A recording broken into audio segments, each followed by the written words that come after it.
السلام عليكم ورحمة الله وبركاته. الذي قد علمنا كيف نصلي ونعبد إلى الله الأكبر. أشهد أن لا إله إلا الله وحده لا شريك له، وأشهد أن محمدا عبده ورسوله صلى الله عليه وسلم لا نبي بعده. اللهم صل وسلم على محمد وعلى آله وصحبه أجمعين. أيها الحاضرون رحمكم الله، أوصيكم وإياي بتقوى الله، فقد فاز المتقون. اتقوا الله حق تقاته ولا تموتن إلا وأنتم مسلمون. قال الله تعالى في القرآن الكريم: نعوذ بالله من الشيطان الرجيم، بسم الله الرحمن الرحيم. لقد كان لكم في رسول الله أسوة حسنة لمن كان يرجو الله واليوم الآخر وذكر الله كثيرا. صدق الله العظيم. Surah Al-Ahzab, surah yang ke-33, ayat yang ke-21. Bapak-bapakku, saudara-saudaraku kaum muslimin, jamaah rahimakumullah.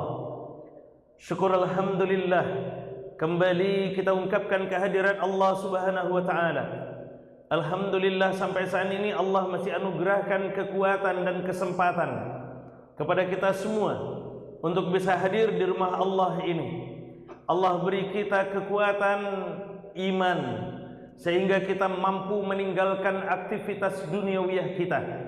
Allah beri kita kekuatan fisik sehingga kita sanggup melangkahkan kaki, mengayunkan tangan menuju rumah Allah ini dengan niat ibadah kepadanya.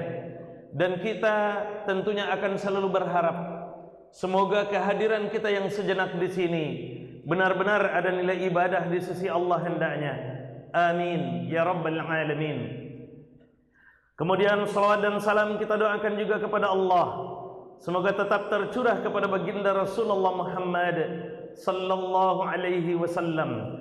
Allahumma salli ala Muhammad wa ala ali Muhammad. Bapak-bapakku, saudara-saudaraku kaum muslimin, jamaah rahimakumullah. Jumat ini adalah Jumat terakhir kita berada di bulan Rabiul Awal, bulan di mana dilahirkannya seorang manusia yang paling mulia di permukaan bumi ini, bulan di mana Allah Subhanahu wa taala menghadirkan Rasulullah Muhammad sallallahu alaihi wasallam untuk menjadi uswah dan qudwah kita sampai akhir zaman tentunya. Bapak-bapakku, saudara-saudaraku kaum muslimin, jamaah rahimakumullah. Sedikit kita tentunya akan selalu bisa mengambil pelajaran dari kehadiran Rasulullah sallallahu alaihi wasallam.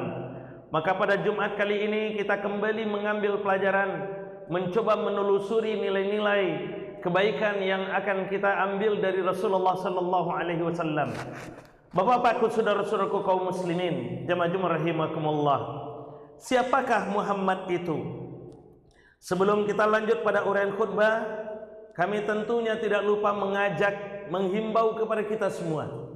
Marilah kita senantiasa memupuk, menumbuh suburkan keimanan dan ketakwaan yang ada pada diri kita masing-masing. Menyerahkan diri sepenuhnya hanya kepada Allah, melaksanakan segala yang diperintahkan oleh Allah Subhanahu wa taala dan meninggalkan larangan-larangannya. Bapak-bapakku, saudara-saudaraku kaum muslimin, jamaah rahimakumullah. Kembali kita pada pertanyaan awal, siapakah Muhammad itu? Muhammad dari bahasa Arab tentunya berasal dari akar kata hamada, lalu kemudian diziyadah menjadi hammada. Hammada yuhammidu. Muhammadun bentuk isim maf'ul dari kata hammada yuhammidu, orang yang dipuji. Dan benar, ini terlepas dari satu akar kata, itu juga akan melahirkan beberapa banyak kata. Tapi nama aslinya bukan Muhammad, Ustaz. Allah Subhanahu wa taala juga menyebutkan melalui lisan Nabi Isa alaihissalam bahwa Muhammad ini juga dipanggil dengan kalimat Ahmad nantinya. sebagaimana yang Allah ceritakan dalam surah As-Saff ayat yang ke-6 itu, ketika Isa mengatakan kepada kaumnya, ya Bani Israel, wahai Bani Israel, inni Rasulullahi ilaikum, aku ini adalah Rasul yang diutus Allah kepadamu. Apa misi Nabi Isa yang dikirim oleh Allah, yang diutus oleh Allah untuk Bani Israel itu? Musaddiqul lima baina yadayya minat Taurat, untuk membenarkan kitab yang diturunkan kepada Nabi Isa sendiri dan membenarkan kitab sebelumnya, kitab Taurat. Wa mubasysyiran bi rasuli ya'ti min ba'di ismu Ahmad, kata Nabi Isa, aku juga ingin menyampaikan berita gembira kepada kalian semua bahwa nanti setelahku akan ada seorang nabi yang menjadi nabi terakhir, ismuhu Ahmad, namanya Ahmad. Ahmad itu juga berasal dari akar kata hamada, orang yang dipuji. Kenapa Nabi Isa menyebut Muhammad itu dengan sebutan Ahmad? Ahmad itu hanya satu ziyadah huruf. Ya, ini menunjukkan bahwa ada satu kelebihan yang tidak bisa digapai oleh Nabi Isa alaihissalam, yang tidak bisa ditiru dan diikuti oleh Nabi Isa alaihissalam. Nabi Isa dibandingkan dengan Muhammad ini, dengan Ahmad ini. Apa itu? Ibadah malamnya. Kalau kasih sayangnya kepada alam itu hampir setara. Nabi Isa kok orang yang kasih sayang kepada alam, Nabi Isa juga orang yang peduli kepada alam semesta, orang yang lembut kepada alam semesta, sebagaimana Nabi Muhammad SAW juga. Tapi Nabi Isa tidak bisa melakukan ibadah sebagaimana ibadahnya Nabi Muhammad SAW yang hatta tatafattara qadamah, sebagaimana Ummu Aisyah menggambarkan sampai bengkak kakinya beribadah. Bapakku, saudara-saudaraku kaum muslimin, jemaah Jumat rahimakumullah. Maka karena kelebihan itulah kemudian Nabi Isa mengatakan nabi terakhir ini namanya Ahmad. Tapi kenapa Muhammad nabi namanya terakhir kemudian, Ustaz? Ya, Muhammad itu panjang ceritanya yang jelas Bapak Ibu, terlepas dari nanti wahyu yang diilhamkan oleh Allah Subhanahu wa taala kepada para nabi-nabi sebelumnya untuk mendapatkan pengakuan, kepada Abdul Muttalib untuk dibisikkan melalui ilhamnya. Abdul Muttalib kemudian menerima dari pendeta. Ya, ketika Abdul Muttalib bersama 3 orang kawannya, ada Sulaiman, ada Hulayyah, ada Himran, menemui seorang pendeta, bertemu dengan seorang pendeta dan mengatakan bahwa dari kampung kalian nanti akan ada seorang nabi namanya Muhammad sallallahu alaihi wasallam. Namanya Muhammad.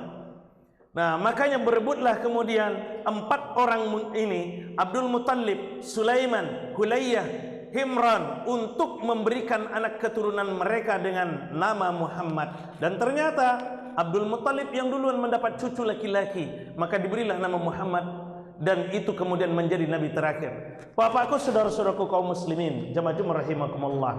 Pertanyaan berikutnya, kenapa dia menjadi orang yang sangat terpuji, yang pujiannya itu bahkan sampai akhir zaman, yang risalah agamanya juga sebagaimana sampai akhir zaman, dan dia akan selalu dipuji sampai kapanpun dan dimanapun.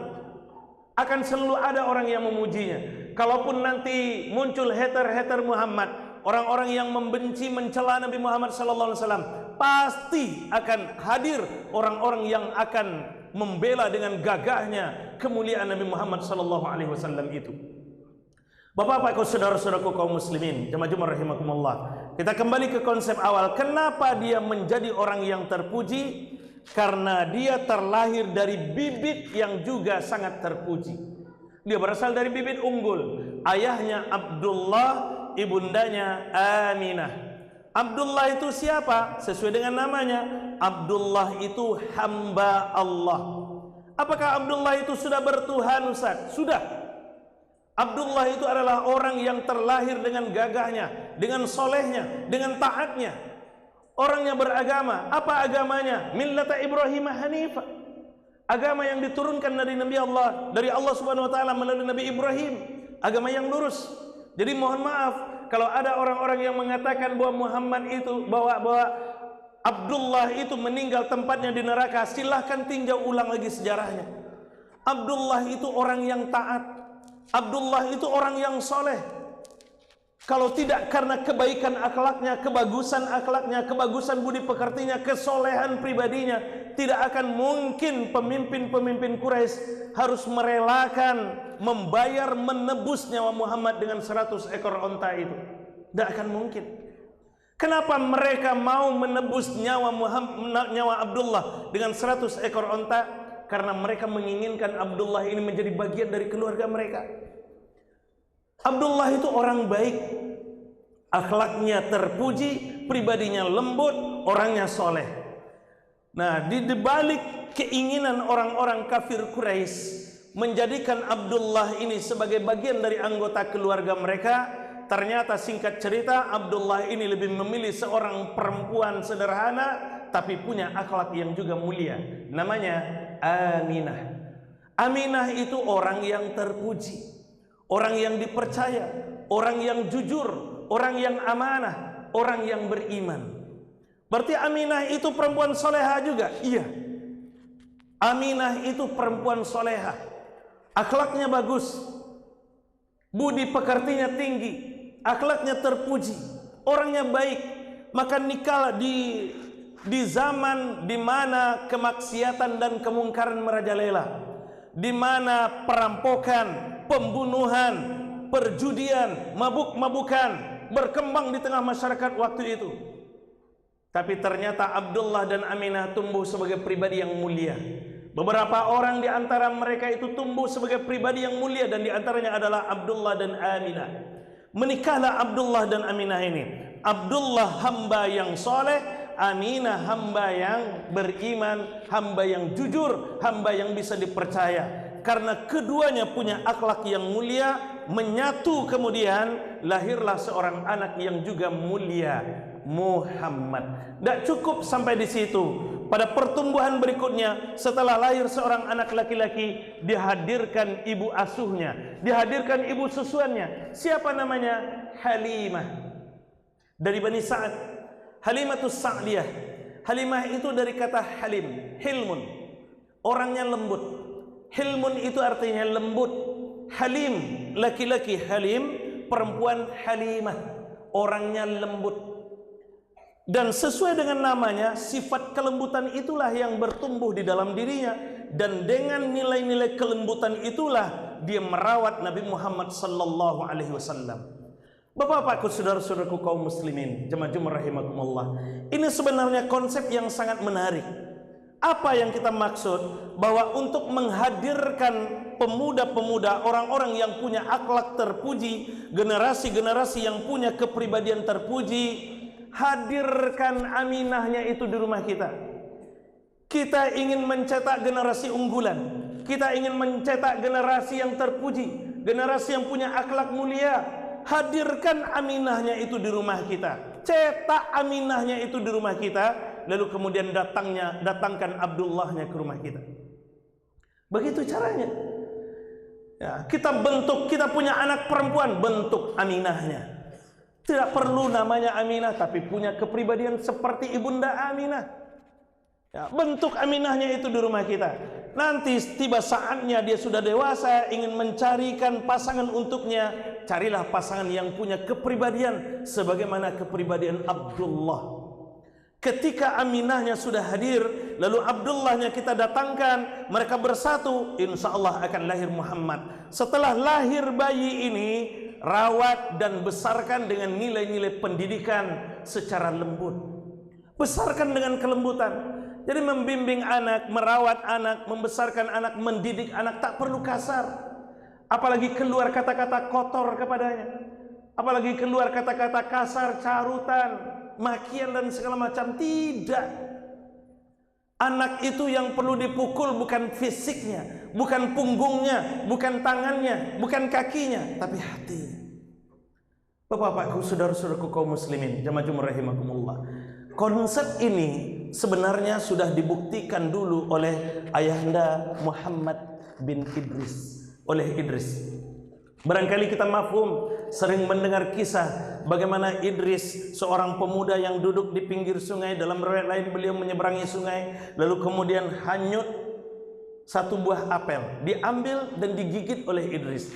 Tapi kemudian karena Idris ketakutan, Idris ketakutan ini buah hanyut, belum tentu entah siapa yang punya, belum tentu, belum pasti kehalalan dan keharamannya. Maka Idris kemudian mengarungi sampai ke hulu sungai untuk mencari sumber apel dan minta dihalalkan pada pemilik apel itu. Sampai pada akhirnya Idris harus bekerja di ladang itu setahun tanpa digaji. Sampai pada puncaknya Idris dinikahkan dengan anak petani apel, Fatimah namanya. Ya, lalu kemudian dari perkawinan Idris dengan anak petani apel Fatimah ini lahirlah seorang laki-laki yang mulia, namanya Muhammad bin Idris. Siapa Muhammad bin Idris itu? Muhammad bin Idris Asy-Syafi'i yang kita kenal dengan Imam Asy-Syafi'i. Bayangkan, dari seorang laki-laki yang sangat menjaga makanan yang masuk ke dalam dirinya, menikah dengan seorang perempuan yang sangat terjaga akhlak kepribadiannya, maka lahirlah seorang laki-laki yang umur 6 tahun sudah hafal Al-Quran 30 juz. Umur 9 tahun sudah hafal ribuan hadis. Umur 12 tahun hafal kitab Al-Muwatta karya Imam Malik. Betapa hebatnya orang ini. Apakah kelahiran itu, apakah kemampuan itu didapatkan dengan instan? Tidak. Itu melalui proses panjang dari penjagaan calon ayah dan calon ibu ini. Maka bapak-bapakku, saudara-saudaraku kaum muslimin, jamaah rahimakumullah, kita mungkin merindukan nanti 2045 adalah generasi emas, akan lahir generasi emas. Apakah generasi emas yang kita harapkan itu hanya yang kita inginkan itu dari sisi leadershipnya?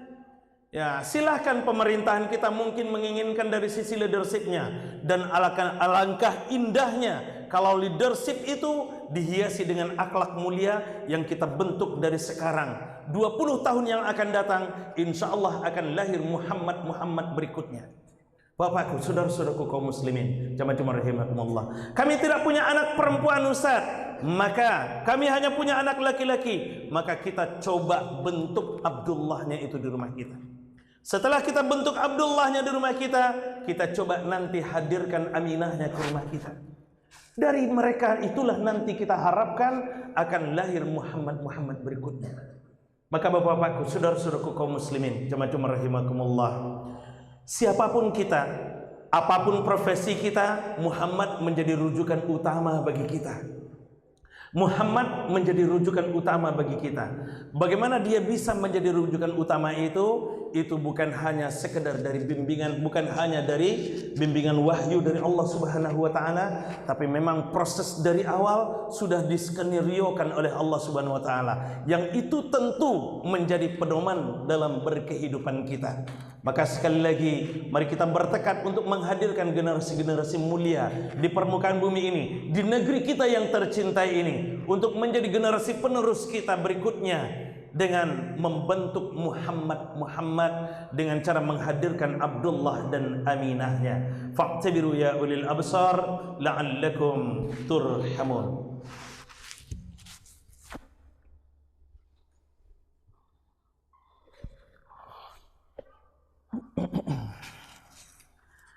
Bismillah walhamdulillah wassalatu wassalamu ala rasulillah wa ala alihi wa sahbihi wa mawalah. Asyhadu an la ilaha illallah wahdahu la syarika lah wa asyhadu anna Muhammadan abduhu wa rasuluh sallallahu alaihi wasallam la nabiyya ba'dah. Allahumma salli wa sallim ala Muhammadin wa ala alihi wa sahbihi ajma'in. Ayyuhal hadirun rahimakumullah, usikum wa iyaya bitaqwallah, faqad fazal muttaqun, ittaqullaha haqqa tuqatih ولا تموتن إلا وأنتم مسلمون. قال الله تعالى في القرآن الكريم: نعوذ بالله من الشيطان الرجيم، بسم الله الرحمن الرحيم، والعصر إن الإنسان لفي خسر إلا الذين آمنوا وعملوا الصالحات وتواصوا بالحق وتواصوا بالصبر. صدق الله العظيم. إن الله وملائكته يصلون على النبي يا أيها الذين آمنوا صلوا عليه وسلموا تسليما. اللهم صل على محمد وعلى آل محمد كما صليت على إبراهيم وعلى آل إبراهيم وبارك على محمد وعلى آل محمد كما باركت على إبراهيم وعلى آل إبراهيم في العالمين إنك حميد مجيد. اللهم اغفر للمسلمين والمسلمات والمؤمنين والمؤمنات الأحياء منهم والأموات إنك سميع قريب مجيب دعوات يا قاضي الحاجات رب العالمين. اللهم ربنا أوزعنا أن نشكر نعمتك التي أنعمت علينا وعلى والدينا وأن نعمل صالحا ترضاه وادخلنا برحمتك في عبادك الصالحين. اللهم انصر الإسلام والمسلمين، اللهم انصر الإسلام وإخواننا المسلمين، اللهم انصر الإسلام وإخواننا المسلمين المجاهدين في فلسطين.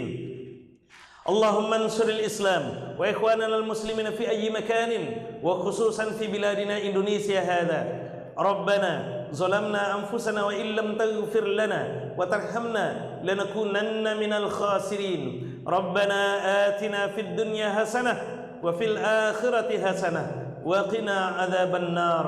عباد الله، إن الله يأمر بالعدل والإحسان وإيتاء ذي القربى وينهى عن الفحشاء والمنكر والبغي يعظكم لعلكم تذكرون ولذكر الله أكبر.